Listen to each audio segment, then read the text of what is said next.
सभी को नमस्कार, मेरा नाम अभिषेक है और आप देख रहे हैं करंट अफेयर के एनालिसिस को। आइए देखते हैं इस करंट अफेयर को, जहाँ पर एक आर्टिकल छपा है, state must fix their own economies address deeper structural cracks. अब इसे पूरी डिटेल में समझेंगे, लेकिन पहले इसके रिलेवेंस को जान लेते हैं। GS paper 3 state finances, fiscal federalism और डेप्ट कंट्रोल में आपसे पूछा जा सकता है। वही जीएस पेपर 2 में अगर इसके इंपॉर्टेंस को देखें तो सेंटर स्टेट फाइनेंशियल रिलेशन में आपसे सवाल बन सकता है।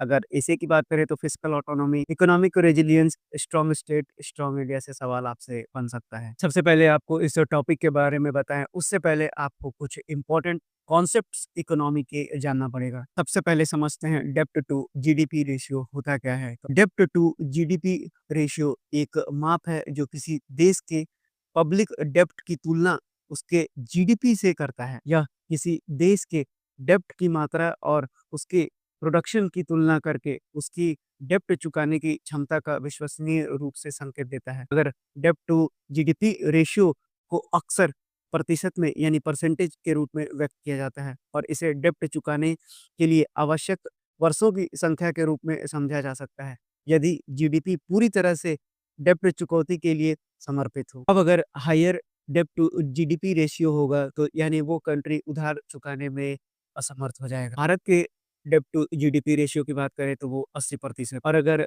नॉर्मल या फिर टारगेटेड जब डेब्ट टू जीडीपी रेशियो की बात करें तो वो 60% होना चाहिए। अब आइए जान लेते हैं एफआरबीएम एक्ट के बारे में। तो fiscal responsibility and budget management act जो 26 अगस्त 2003 को इनेक्ट किया गया था, और अगर इसके इंट्रोडक्शन की बात की जाए तो इसको यशवंत सिन्हा जी के द्वारा लाया गया था, जो अटल बिहारी वाजपेयी के कार्यकाल में फाइनेंस मिनिस्टर थे। अब ये एक्ट कहता क्या है, पहले इसको भी समझ लीजिए। तो एफआरबीएम एक्ट यानी कि fiscal responsibility and budget management act जो 2003 इंडिया में लाया गया था, ये इंश्योर करता है फिस्कल डिसिप्लिन को और साथ ही साथ long term macro economic stability को। अब इसका काम क्या है, तो ये टारगेट को सेट करता है ताकि फिस्कल को रिड्यूस किया जा सके, साथ ही साथ रेवेन्यू डेफिसिट को भी कम किया जा सके। लिमिट करता है ये गवर्नमेंट के बोरोइंग को और साथ ही साथ प्रमोट करता है फिस्कल ऑपरेशंस में ट्रांसपेरेंसी को। अब इसका एम होता है कि अचीव करे एक बैलेंस गवर्नमेंट रेवेन्यू और एक्सपेंडिचर के बीच में, ताकि मैक्रो इकोनॉमिक मैनेजमेंट को इंश्योर किया जा सके और इंटर जनरेशनल इक्विटी को फिस्कल मैनेजमेंट में इंश्योर किया जा सकता है। एक और टॉपिक को समझ लीजिए जिसे फिस्कल प्रूडेंस कहा जाता है। फिस्कल प्रूडेंस का मतलब होता है रिस्पॉन्सिबल और केयरफुल मैनेजमेंट पब्लिक फाइनेंसेस का, ताकि लॉन्ग टर्म इकोनॉमिक हेल्थ और स्टेबिलिटी को प्रायोरिटाइज किया जा सके। इसमें ऐसा डिसीजन लिया जाता है गवर्नमेंट के स्पेंडिंग के लिए, रेवेन्यू जनरेशन के लिए और बोरोइंग के लिए, ताकि उसमें एक्सेसिव डेप्ट ना आ सके, जिससे सस्टेनेबल इकोनॉमिक ग्रोथ को इंश्योर किया जा सके। अब आइए समझते हैं इस टॉपिक को कि टॉपिक कहना क्या चाहता है। इसिल की एक हालिया रिपोर्ट में 2025-26 में भारत के 18 सबसे बड़े राज्यों के लिए राजस्व वृद्धि दर 7 से 9% रहने का अनुमान लगाया गया है, जो 2024-25 में 6.6% था। ये राज्य देश के सकल घरेलू उत्पाद यानी कि जीडीपी में 90% से अधिक का योगदान करते हैं। स्थिर जीएसटी संग्रह, शराब उत्पाद शुल्क में मजबूत वृद्धि और बेहतर केंद्रीय हस्तांतरण के कारण ऐसा हुआ है। लेकिन अगर पेट्रोलियम कर संग्रह केवल 2% की वृद्धि के साथ कमजोर बना हुआ है। वहीं अगर पॉजिटिव आउटलुक के बावजूद देखें तो जो रेवेन्यू ग्रोथ है वो 10% के डिकेडल ग्रोथ यानी एवरेज डिकेडल ग्रोथ से कम है। अब आपको बता दें कि राज्य केंद्रीय हस्तांतरणों पर बहुत अधिक निर्भर करते हैं, जो 2015-16 से 2024-25 तक राज्य के राजस्व का 23 से 30% था।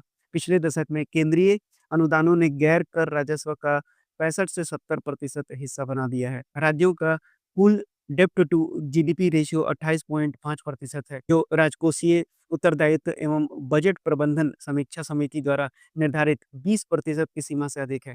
राज्यों ने सामान्यतः केंद्र की तुलना में बेहतर प्रदर्शन किया है और राजकोषीय घाटा यानी कि फिस्कल डेफिसिट की बात करें तो जीडीपी के लगभग 3% के साथ राजकोषीय विवेकशीलता यानी कि फिस्कल प्रूडेंस दिखाया है। अब राज्यों का consolidated gross fiscal deficit GDP के 4.3% जो 1998-99 से 2003-04 से घटकर जीडीपी का 2.7% 2004-05 से 2023-24 तक हो गया है।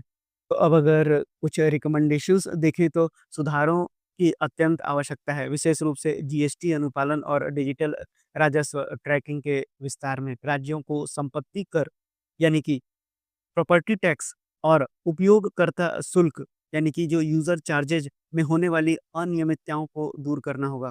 केंद्र को यानी सेंटर को समय पर पूर्वानुमानित हस्तांतरण, विशेष रूप से वित्त आयोग द्वारा अनुशंसित अनुदान सुनिश्चित करना होगा। केंद्र द्वारा उपकरों और अधिभारों के उपयोग को लेकर मतभेद है, जिन्हें राज्यों के साथ साझा नहीं नहीं किया जाता है और इससे राजकोषीय संतुलन बिगड़ सकता है। तो ये थे इम्पोर्टेंट जानकारी जो आपको एग्ज़ाम पर्सपेक्टिव से इम्पोर्टेंट थे।